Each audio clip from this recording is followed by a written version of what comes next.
Hello, everybody, and welcome to another exciting episode of Meet, Act, and Part. And we're excited tonight to have our special guest, Russ Charvonia, who's a returning guest. But before we get there, as always, we introduce ourselves as your hosts. I'm one of them. I'm Greg Knott. I'm another. I'm Roger Van Gordon. I'm Darin Lanners. And welcome, Russ. Hope it's warm in California. The Midwest is a little not cool. So much. But they say winter's coming. Yeah, I think it's going to come hard and heavy whether we're ready or not. So again, glad to have you back. If our listeners, if you go back and listen to episode 23, which was from about 4 years ago, you can hear kind of the introductions of our topic tonight. And it's certainly not our intent to rehash all that we did in that earlier episode, because it was just sort of a beginning. But we want to review it. But I think there's some things, 4 years, my basic question will be like, Russ, has anything changed? And we'll get into the details of all that. Or is it just deja vu and we're doing this again? But I want to let Russ introduce himself a little bit and talk. He produced a book since we met the last time. And I've read it and actually listened to the audio version both. I was listening to it. I'm in Kentucky tonight, so I drove the long drive, Russ, and heard your voice for not your voice, but your narrator's voice for 5 hours. So I got through a lot of it again. But why don't you introduce yourself briefly, Russ, and tell us a little bit about your book and how you got to the topic of civility, which is our episode topic tonight. Fair enough. Thank you, Greg and brethren. I have been a Mason since 1992. I tell folks next to becoming a husband and a father, nothing has changed me more than being a Mason. And I realized over the years that the teachings of Masonry, that the symbols, the language, the principles are really at its core helping us as individuals to treat one another with dignity and respect, if you will, with civility. I became Grandmaster of California in 2014, and in February of 2014, I suggested to the Conference of Grandmasters of North America that the world about us was becoming increasingly uncivil, and that if left unchecked, it may turn into a world we're not willing to leave to our children and our grandchildren. And that was the birth of this entire effort. You somewhat tongue-in-cheek asked if much has changed over 4 years. Well, I look back over the last 10 years, and what has changed is that my concerns a decade ago have proven to be way too founded, and frankly, even worse than I had feared or imagined at that time. Yeah, and I share those concerns, and I want to dig deeper on that as we kind of go through tonight. And we always send our guests some questions, and I just kind of want to run through some and let Darin and Roger just chime in. That kind of was our first question: was what's changed? What I've observed that's changed, and I was thinking about this the last couple of weeks. It's not just the most recent election.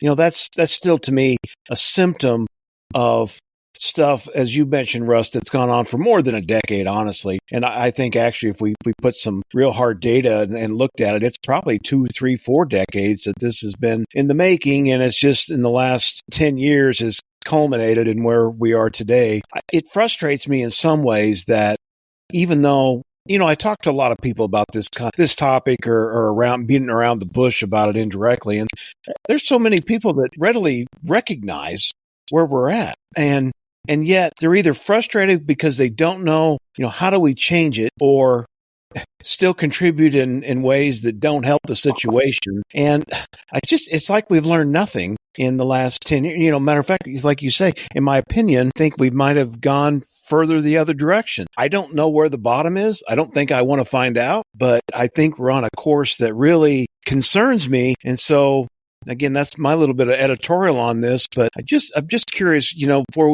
as we start digging in deep, what do you think, Russ? In 30 seconds or less, yeah. Right? It's easy to be a pessimist. It's much, much harder to be optimistic about it. I think this course has been going on for at least a generation, maybe 2 generations. And I'll start to answer your question, Greg, by telling you that I've had people over the years tell me that civility and periods of incivility are cyclical, and that if we wait it out, it'll get better again. To which I respond, I have two responses. One is, what's wrong with us trying to shorten this period of negativity if we can? And my bigger concern, frankly, is that the incivility becomes so much a part of our moral fabric, so much a habit of who we are, that we can't turn it around for another generation or two. And that's where I fear we are. It's becoming our habit to react to certain situations, certain people, in an uncivil, undignified manner. But I have to be optimistic. Because if I'm not, I'm defeatist. And that's when they win, if you will, whoever they are. There have been many times that I've thought that my time, effort, and money could be better spent on something that would be likely to be more fruitful than fighting the incivility of society. And about the time I think about hanging it up and pursuing something more pleasurable, I'll get a phone call or an email from somebody who will say, something you shared with me back then helped me in a situation today. And that's what keeps the fire stoked. So the realization that I would like our listeners to come to, hopefully, is that don't just be a defeatist about it. We all have our spheres of influence, our communities where we can make a positive difference. And it begins by recognizing where we have opportunities to improve, by focusing on our own behavior, our own attitudes, our own language, our own actions, slowly and continuously improving those. That's how we're going to return the world to a more civil state. Yeah. Hey, Roger, I know go ahead, Roger. We've talked about this a little bit, so go. Yeah, Russ and I have had some conversations, and I guess to augment some comments that Russ made, we're all familiar with the work of Robert Putnam, Bowling Alone, The Upswing. There's a documentary out now on Netflix called Join or Die, which is based on Putnam's research. And Putnam's research aligns with what Russ said about the waxing and waning of society and move from individualism and materialism to more of a communitarianism. But I agree with something Russ said. It's not always a natural movement, that there are people and groups and things like this that over time that input into the movement. And I think that's why it's important, Russ's work, because I agree with Russ.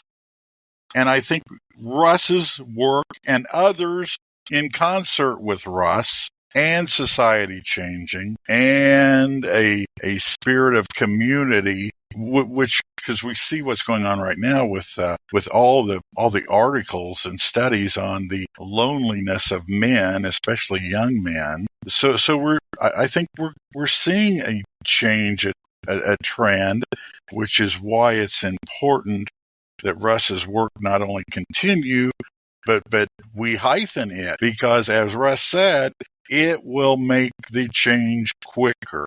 It will start driving this movement toward civility, toward community, toward caring about your neighbor, toward being able to have conversations that doesn't devolve into name calling and hatred and such. So that's why I think Russ has a point and a voice, and I want it heard more.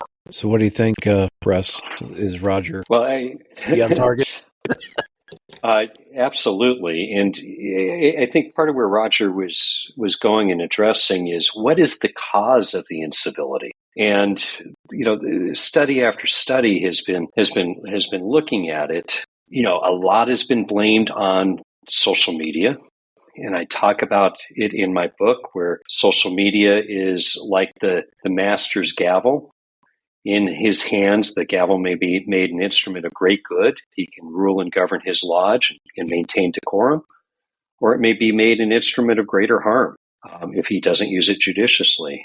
And I liken it to a butcher's knife. A butcher's knife helps to prepare our meals for our sustenance, but it can also be used to maim somebody.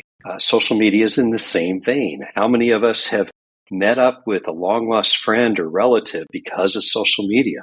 That's a good part of it. But you see the cyberbullying and the suicides and the great harm that it can do. So it's up to us to figure out how to harness it for good, which to me is the epitome of the Masonic teachings. And this whole civility effort is because of Freemasonry, but not in the name of Freemasonry, if that makes sense. I talk to lay people, if you will, all the time about how we need to treat each other, by the square. We need to act upon the level. Things like this, they don't need to know that those are Masonic concepts. But the fact that I'm going to give them equal voice, important voice, is a Masonic concept that I'm going to share with non-Masons. And that was the purpose of my writing the Civility Mosaic. I wrote it for the Mason who's going to understand the shorthand of Masonic tenets. I wrote it for the person who's curious about Masonry, but then I also wrote it for the person that doesn't give a hoot about Freemasonry, but just wants to know what they can do to restore civility to society. And hopefully it resonates with all three of those kinds of articles.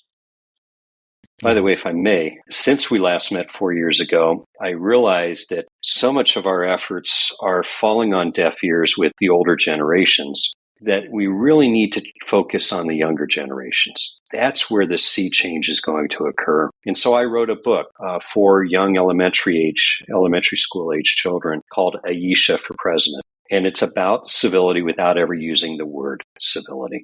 So my goal is to get that in as many classrooms and boys and girls clubs and out there to just start helping to foster that in the lower age groups. Yeah. Hey, Darin, you and I have talked numerous times about, Putnam's work and what Roger was talking about. And I know we talked about, is it going to cycle through, like Russ mentioned? Do you feel, sometimes, I'm not sure, Darin, does he, I don't want to speak for you, but what we've talked about is you're not sure when that'll come, or if the future is as the past prologue as Putnam lays out. One of the issues I have with Putnam is basically I feel like he does not, I don't know if he devalues or de-emphasizes the role that technology currently has in what's going on with society. And, I'm sure, we can go back to just Masonic writers and look at writers of the late 60s, early to late 60s, Dwight Smith, a great example, where, he's almost already kind of hinting at the dissolution of civility in communities. And that was, I think Whither Are We Traveling came out in 63. So I think that, my concern is that as wonderful as it sounds that we're going to have an upswing, I just don't see that happening without getting people to put down their phones and have conversations. And ultimately, especially, to Russ's point with the younger generation, I mean, that's how my kids and I communicate. I think we talk more through text. Even, I've still one son in the house, and we probably talk more on text than we do face to face some days. And that's, just the reality of what today's society's like. So I guess, my optimism is tempered. We have to be able to be more adaptive to meeting maybe the younger generation halfway and maybe, explaining to them why a face-to-face conversation is better than text, because, text, you can't infer a lot. You can use emojis to maybe express how you're feeling. I guess, that's my main concern is just that is that, getting kids, and I say kids as a 51-year-old guy, my generation's basically, I think, the last real generation that grew up without having some sort of device in their hand, honestly.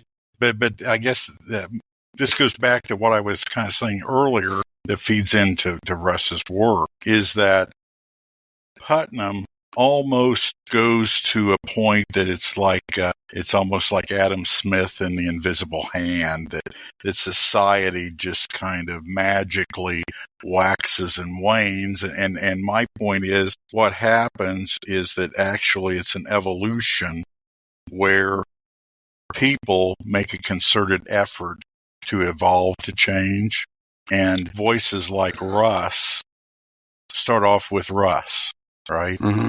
And are added to and added to and added to where what was once fringe, Russ and Civility, works into mainstream, which is why it takes so long.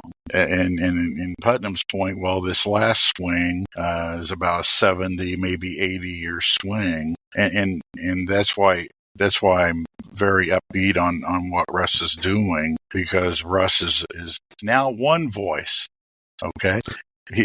and it's getting louder and louder, and more people are joining him and such.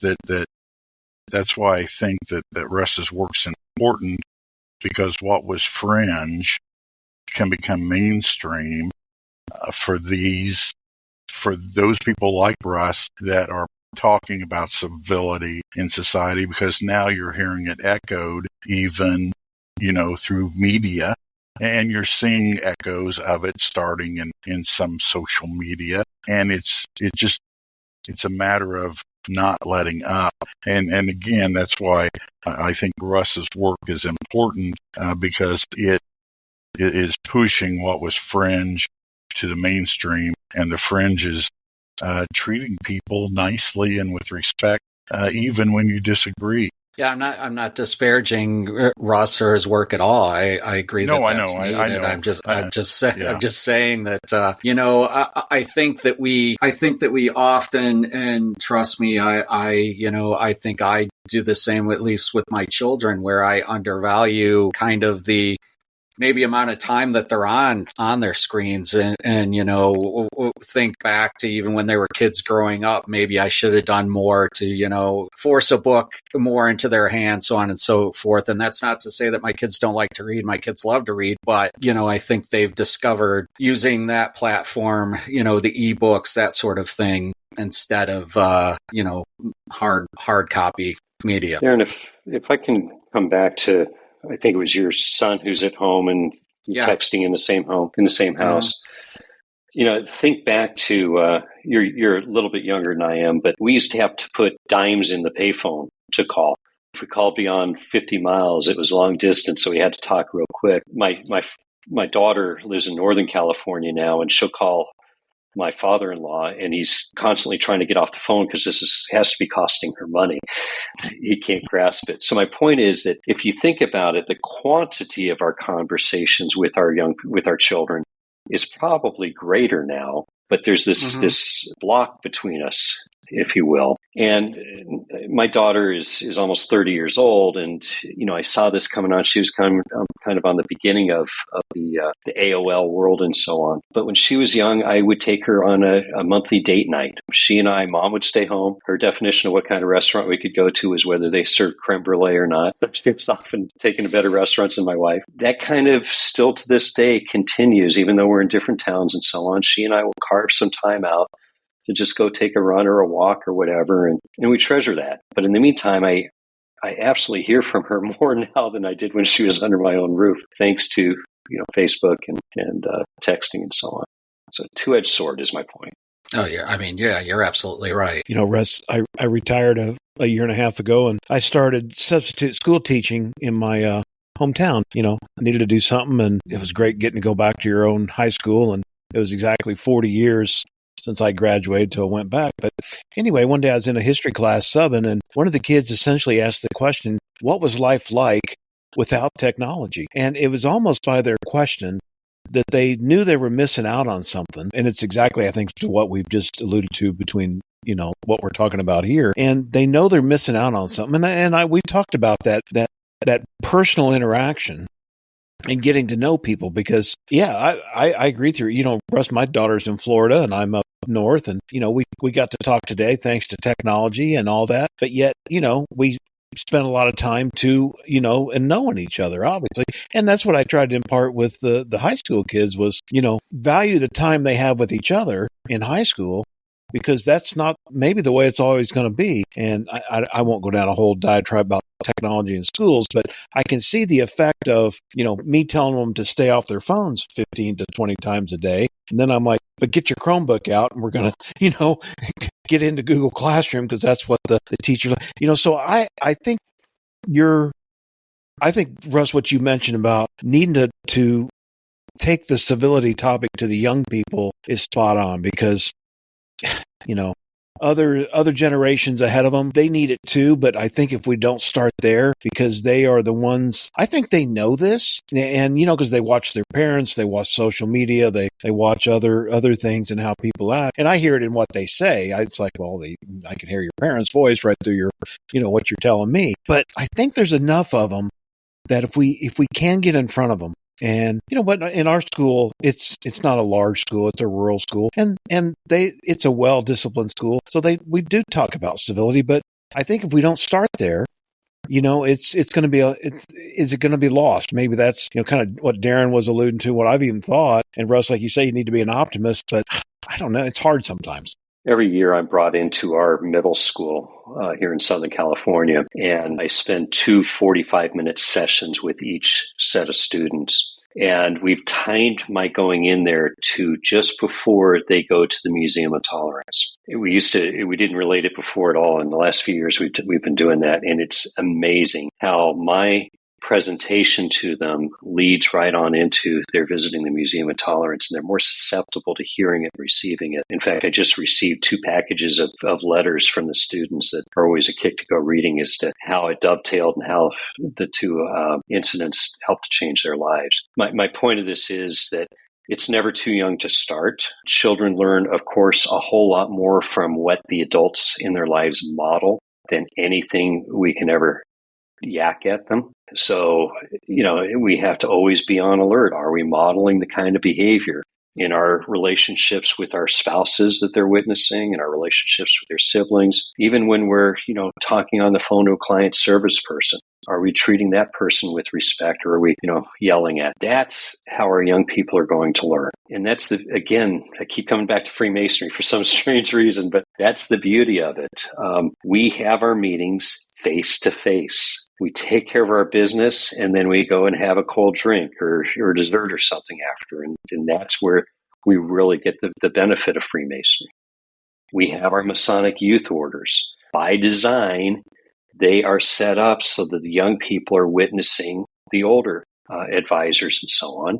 If we're exemplifying the right kind of behavior, we can have a profound difference on their lives, just as you do with your high school students, Greg. Something that struck me, what you were saying earlier, the need to reach down to the younger generations and every generation is the incivility has gone on for so long that at some point that's all people are going to remember. And, as those older generations pass on and the younger ones, they come through the system or life, whatever, they won't have that benefit of knowing what the old norm was. But yet to Roger's point, if we talk about these things young, and bringing them through, that can become the new norm. I just worry we'll have, slipped so far that institutional memory of society just won't know. And I keep thinking, well, maybe, a certain election will change it, or, a certain leader will change it, or, a church organization can help lead it, or a civic organization. And again, I'm still optimistic that we're going to change it because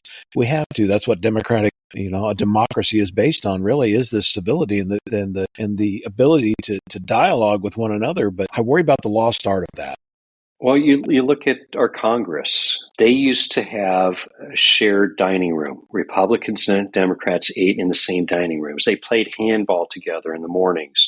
They knew about what was happening with their families and their children, and they talked about it. They don't anymore. They have separate dining rooms between Democrats and Republicans in Washington. So we wonder why they can't tackle the difficult issues that we hired them to do. But it doesn't even have to be in D.C. It's in our own communities. It's in our own lodges.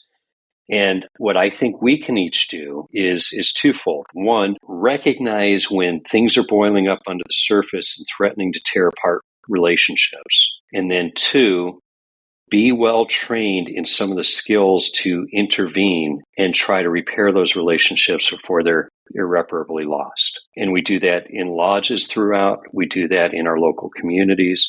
And that's the whole purpose of the civility effort, frankly, is to learn some simple techniques, practice them so that we are not reacting in a way that we later have to apologize for. We're reacting in a way that's likely to be more beneficial than harmful. That's one of the reasons another reason that I'm positive toward what Russ is doing is that we all love history, right? And if you look back at what Margaret Jacobs wrote about the early Masonic lodges, especially in the United States, colonial periods of time, she called them schools of government.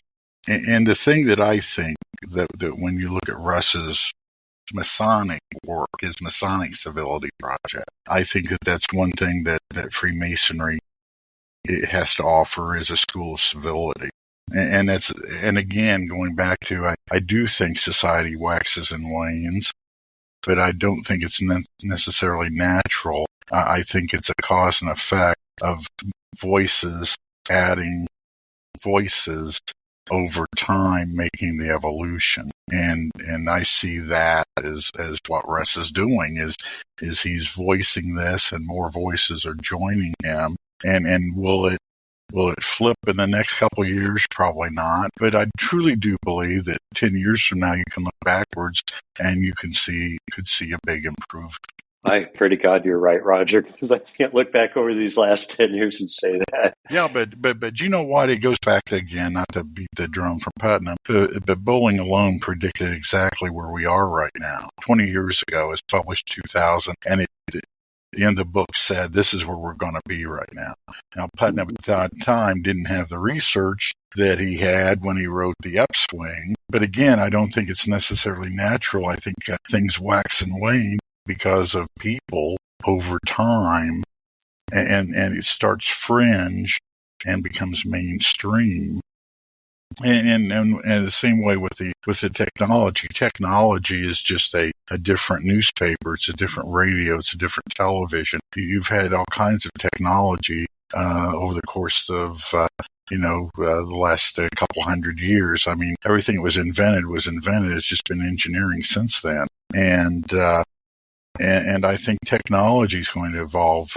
It's going to evolve the way we use technology. A perfect example is we talked about television and its effect on society. Well, today I've got streaming and I've got all kinds of TV shows I can watch, and I still can't find anything I want to watch on TV. And I'm sorry, go ahead, Roger. Well, no, I'm just going to say I do think, something Darin's saying, I do believe that there is a phenomenon happening, and that is social media. For some reason, even though it's social media, it creates a loneliness and isolation. It creates almost a depression. And you have this ability now to hide behind your screen, so to speak, or your telephone or whatever, and say outlandish things you wouldn't say to someone's face. And then, unfortunately, we are now seeing people saying these things to people's faces, which, again, is why I believe that the effect will start causing people to listen to people like Russ. And over time, we'll improve it. Like I said, it's not going to be overnight, but I do believe that we're going to see a pivoting where people are saying this is not how good people live. I'm going to paraphrase some of what I thought I heard you say, and that is that incivility is like water. It's going to find its natural no matter what. Civility rather takes effort. And we have to be cognizant of it. We have to be conscious of it to make sure, A, we are acting in a civil manner, and B, calling out uncivil behavior when we see it. And even when we do that, we have to do it in a proper way. But if we don't stand up to it, if we don't give people tools to recognize when they're acting in an improper way, and then how to most people want to be decent people. You've got a few jerks out there, but it's a really small percentage of the population. They're loud. That's why they seem like they're everywhere. But I have a firm belief that humankind is generally good and that nobody is born into this world evil. Something happens to them to turn them. That's my personal belief. And if we can just help them to realize where they're, falling off the tracks a little bit, help them to get back on, as we would want for people to do for us in an appropriate way, that's how we can turn things around. Because the question becomes, Russ, are we going to improve, or the opposite? We either evolve to improve, or we de-evolve, I guess one could say, into dystopian society, right? And that's why I think that people that understand this, such as yourself, will hear more voices of this.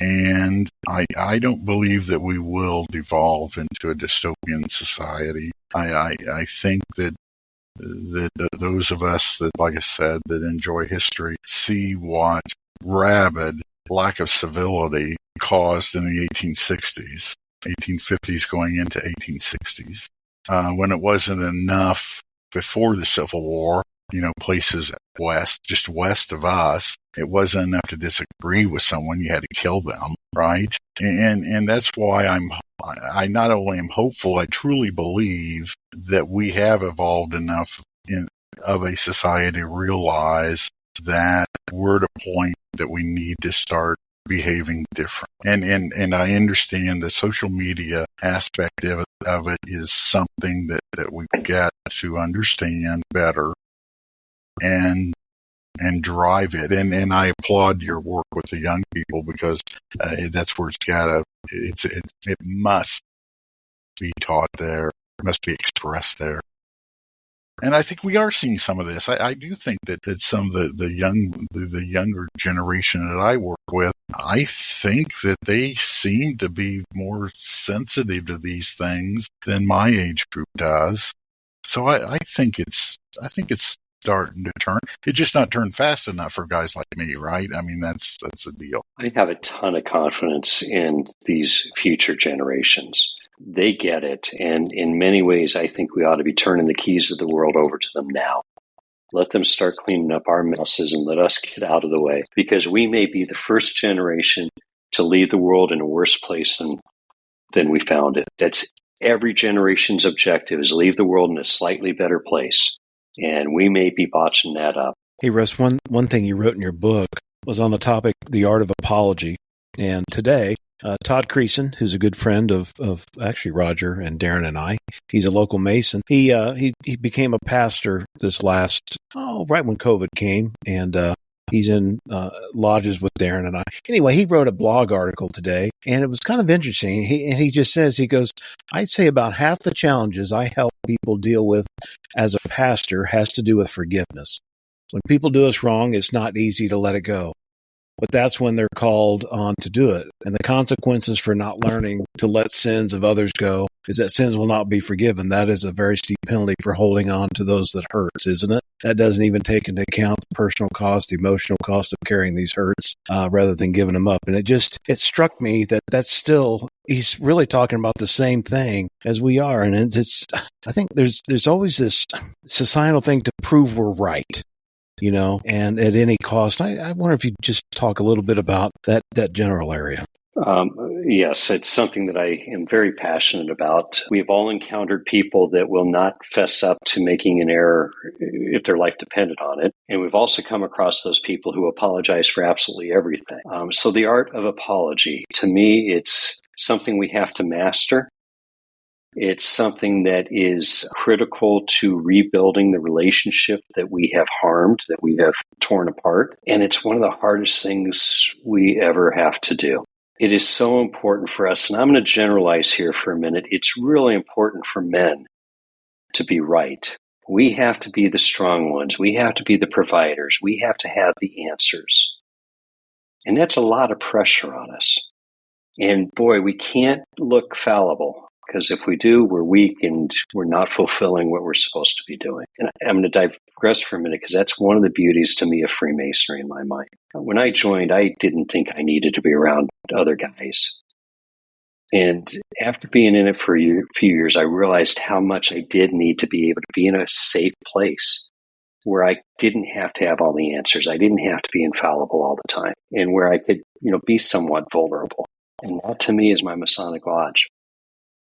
I don't get that at work or other places. So when we harm somebody, when we err, it's important that we first recognize it. Quote in my book, the poet Murakami, who talks about, remember that to be right and win is to break down the dignity of the other person. So we need to recognize when somebody is wrong and give them the grace to be wrong. Not pounce on them and say, I told you. So that's the first thing, is recognizing when we've harmed somebody, and recognizing that we need we need that grace to be able to have been wrong.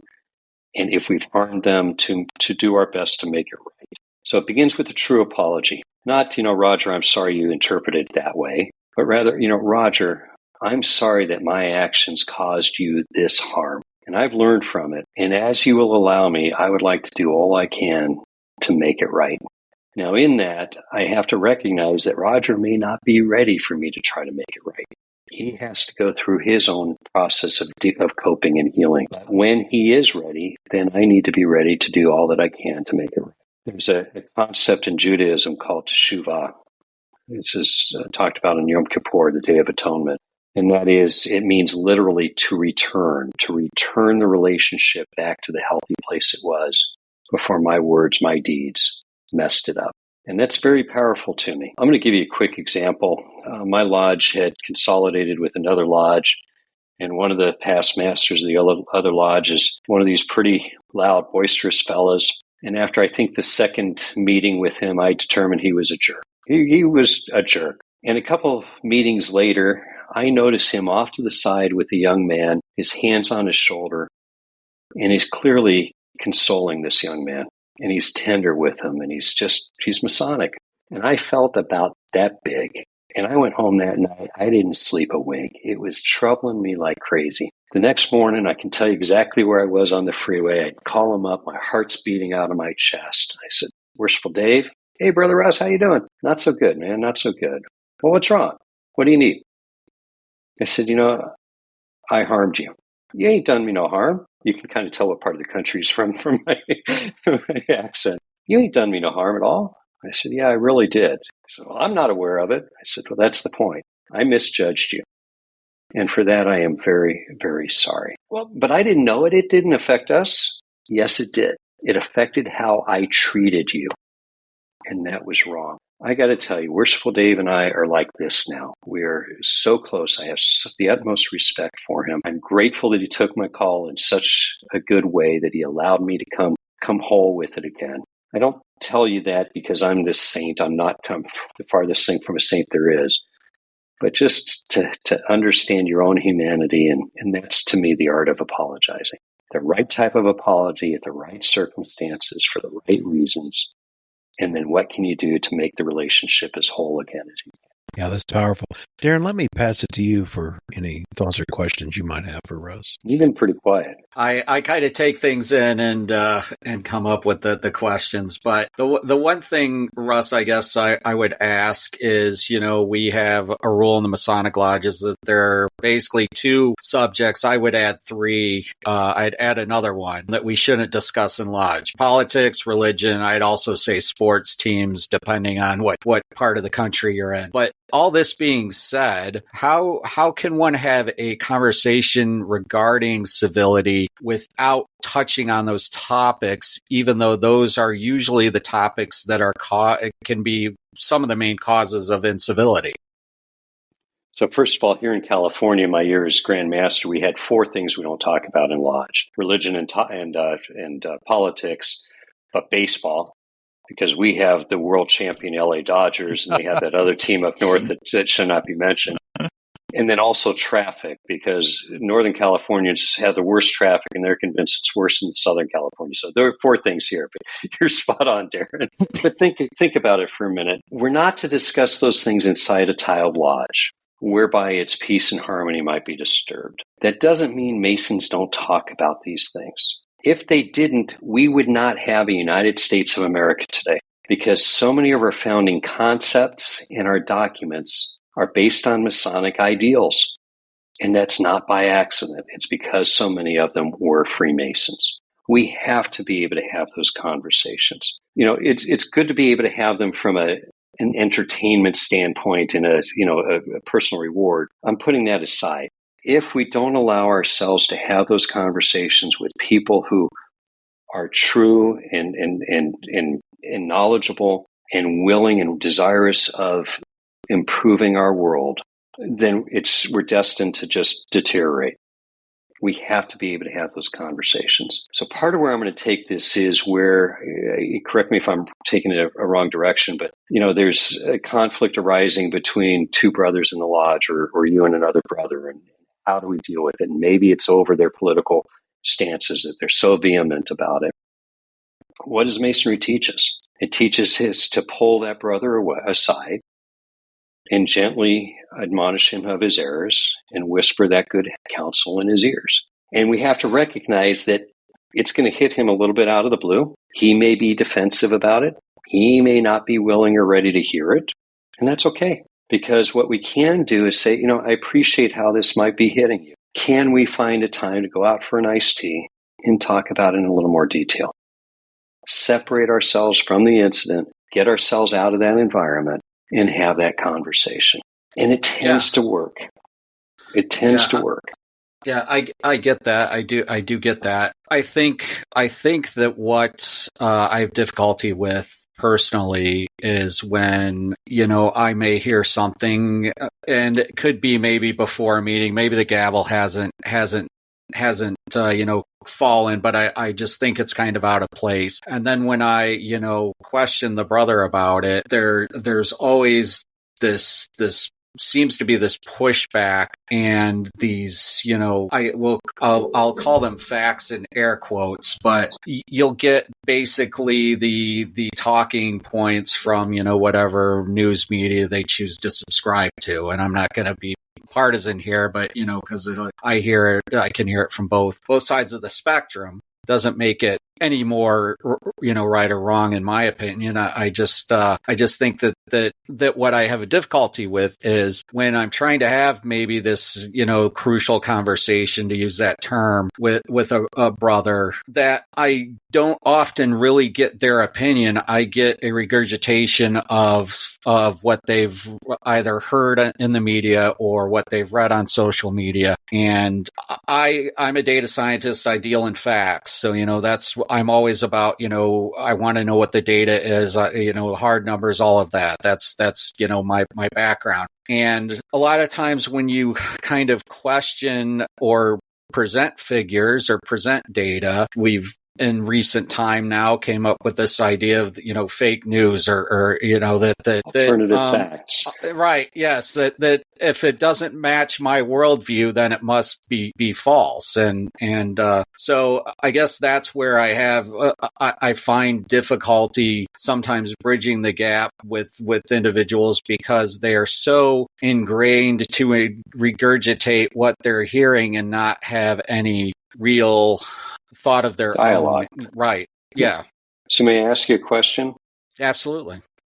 Thinking back on that interaction, to what end would you continue the conversation? Well, a lot of times I don't, because I know that it's not that I'm not going to probably move in my point of view, and I'm not going to move that person's point of view. So we don't continue the conversation. But I think that almost in a way, me not continuing the conversation, I sometimes feel, am I just adding to incivility and not forcing the conversation, or is it just easier just to let it go, because that's going to be, we're just not going to see eye to eye, and that's that. So I'm going to ask you to look at it from two perspectives. Mm-hmm. One is, what are you getting out of the relationship, out of the conversation and the relationship? Is it a conversation, is it a relationship that you might find some reward out of having? And if not, and if it's not a necessary conversation to deal with something at hand, then extricate yourself from it or change the subject. Right. If, on the other hand, this person is disturbing the peace, disturbing the harmony of, be it a lodge or a meeting or whatever it is, that's when I think you need to address the behavior, not the subject, but the behavior. And one of the ways you do this is by using I statements instead of accusatory. You are. My sense, my sense of what's going on. I'm feeling this way, that kind of thing. That helps to diffuse it a little bit. And if you're talking about the impact you're seeing it having on the tone of the meeting, I wouldn't even necessarily say, other people are saying, because that kind of doesn't necessarily resonate. But my sense is that your words are overtaking, controlling the conversation, and seems to be stifling some of the other voices from piping it, whatever the case may be. And again, the person's probably going to act pretty defensively. We don't like to be told that kind of thing. Right. But if you're doing it, attempting to bring about a reformation in the friendliest manner, you'll probably need to repeat it at a different time or address it at a different time. And especially if you can then get out of that situation later date and have a more informal conversation, that's where you might actually notice some behavioral changes. I mean, I think I'm less of a jerk today than I was 20 years ago. I know I have a lot of improvement left, but it's because people called me on it, or because something caused me to see that, you know what, I'm really not proud of that behavior. Yeah. Some people are going to be proud of it. You know, we have an attorney in town that you walk into his office, it's full of sharks, shark pictures, shark figurines. That's his persona he wants to exude. I'm a lawyer. That's not what you're going to find in my office. Yeah. Thanks, Russ. Yeah, a lot of good advice there. Well, we're getting long on our hour here, and gosh, Russ, you know, I think it's just like last time. We're going to have you back. It just won't be 4 years. So this topic is just real quick, if I can give Russ a plug. Yeah, Roger, go ahead. Russ and I talked some time ago, and he talked to the Masonic Renewal Committee, and we felt that Russ needed to be on his own. That I felt strong enough that I thought that Russ's project, his Masonic Civility project, needed its own life, I guess you could say, its own venue, not to be buried as a subsection of some other group. So we encouraged Russ to go to the Conference of Grandmasters and make a proposal, which he did. And so his committee, his Masonic Civility Project Committee, is also part of the Conference of Grandmasters of Masons in North America, alongside the Masonic Renewal Committee, the Masonic Service Association, George Washington National Masonic Memorial, the Children's Foundation, Masonic Children's Foundation, and Russ is active participant in representing that. And I just want to give Russ kudos because, as I said, I truly believe that Freemasonry can be a school for civility. And I applaud Russ in this effort. I appreciate that a ton, Roger. And I am going to make sure that listeners know this isn't just Russ. We've got a team of Masons, frankly, spanning the globe who are running with it and making a big difference. So. Well, Greg, would it be okay if I ask Russ, could he tell us a little bit about what's going on with the project and the Grand Lodges he's worked with and the groups working with? And just because I haven't talked to Russ probably in a year probably about where he's at and what he's doing. Thank you for the tee up. I appreciate that a lot. Let me think. 3 years or so ago, we realized that our efforts were getting pretty spread out, and so we formed the Worldwide Civility Council. It's a qualified 501c3 entity. Half of the board is Masons, the other half are non-Masons. We cheat a little bit because their wives are Masons and so on. But that is now our umbrella organization for all that we do. One of our biggest efforts right now is our Civility Ambassador program. And we have the Masonic Civility Ambassadors and Community Civility Ambassadors. If you're a Mason and listening to this, go to scratch that. If you're a Mason, go to civilityambassadors.org, and you can take the training online at your leisure and so on. And once you complete that, you can become a Masonic Civility Ambassador. And the idea is that our ambassadors, as I said earlier, are trained to keep their ear to the ground in their various walks of life. And if they're sensing something is starting to tear a community up, they can come in, offer some techniques, some resources to help to bridge those divides that are occurring. And we've seen it work. We've seen it in action. And I'm absolutely convinced it has saved certain relationships. As we speak, we're building out the Community Civility Ambassador program, and that's Civility Ambassadors. Another program that we have is our Certified Civil designation. Think of this, if you will, as the Better Business Bureau or the Good Housekeeping Seal of Approval or the Underwriter Laboratory sign, where, you know, subconsciously you see that insignia there and you realize it's a good product or service or it's a safe device or something to use. Well, we're doing that with civility. My law firm is certified civil, and I have a window cling and a tabletop in my lobby, and it's on my email and so on. And that tells clients and opposing counsel and my coworkers and people with whom I come in contact that they can expect to be treated with a certain level of dignity and respect by me. And if they ever feel that I've missed the mark, they can file what we call a civility concern, not a complaint, a concern with the Worldwide Civility Council. And they will listen to Darin's concern. They'll talk to me. And the purpose of it isn't to slap me over the wrist and say, how dare you mess up, but rather what can you learn from this, Russ, and how can you repair that relationship with your client or whomever it is? My dream for this is that, someday in the not too distant future, Mark Zuckerberg is again testifying before Congress. And yes, Congresswoman, I know we still have our problems, but look, 2/3 of our people on Facebook are certified civil. And Darin, for you being the data scientist, we can demonstrate how it has lowered the temperature on our platform. Just having that little insignia there, it's like our square and compasses on the back of our cars.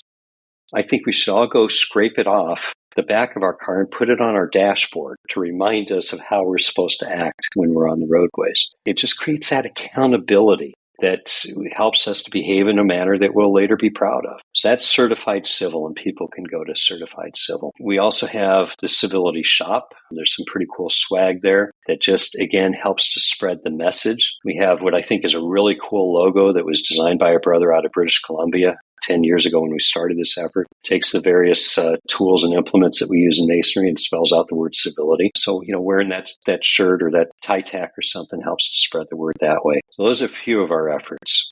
That's amazing. I've been clicking through those websites, Russ, you've been listing them off, and there's just so much info. I'm really happy that at the Conference of Grandmasters that, your efforts have really got equal billing to the other things that Roger listed, because I knew the history didn't necessarily start that way a decade ago. And so that alone is progress in itself, that you've, all those other things that we know are important in Freemasonry. And this is now equally important with those things. So I think that's very important. So Darin, do you have any closing thoughts for Russ as we wrap up? I guess just to close, Russ, what Greg and I have kind of kicked around the idea of hosting classes to try to teach civility at the local level out of our Masonic lodge. But now you almost have me thinking that maybe we need to be inviting the scouts, youth organizations, that sort of thing, and those are the groups that we need to target for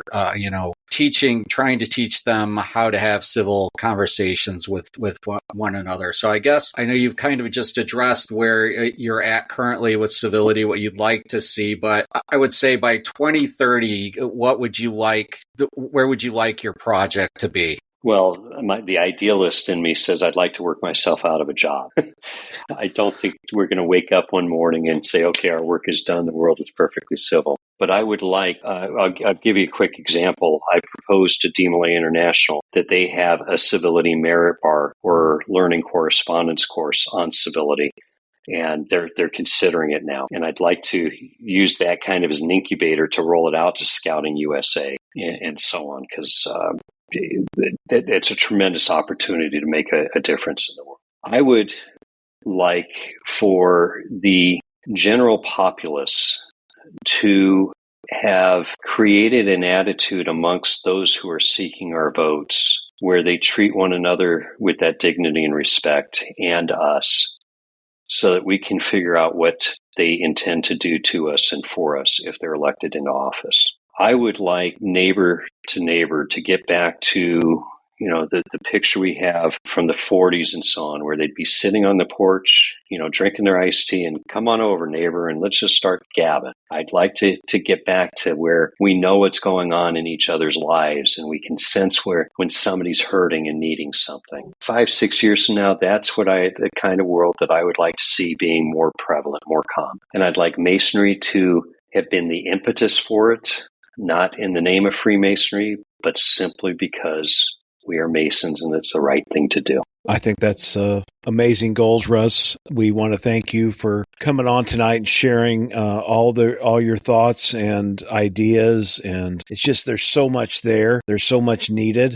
Darin and I will put the show notes together and put those various links to that people can reach out and find out more about the various organizations and programs that are available. I don't know that we've ever talked real honestly about a more important topic in the 60 plus episodes that we do, and talking about this one. I mean, to me, it's fundamental of Freemasonry. It's fundamental of a free society that we need these things. And I think, just as you said, it's like, let me just go talk to my neighbor. I I don't know some of my neighbors anymore, and that's shame on me. I haven't went and knocked on the door and said, hey, I'm the guy that lives, just over there. If there's anything I can do for you, let me know outside of Facebook. Let me come over and help. So again, Russ, thank you so very much for joining us. I don't know if you have anything else to leave us with. I'll let you have the final word. Well, thank you. I can go on and on, as you can probably tell right now. But the admonition I share with anybody that will listen is to be introspective, to realize the ways that you have to improve, and let our acts, our deeds, our words become those proverbial stones to be dropped into the placid waters of complacency, and allow our acts to create ripples to extend to the far shores and begin to repair our world. It's simply put, if not us, who? And if not now, when? We can do this. Thank you, Russ. Thank you, everyone, for listening to this episode of Meet, Act, and Part. And we hope you'll take a few moments and look at those resources and be that light in your lodge and community that we so desperately need. Thank you.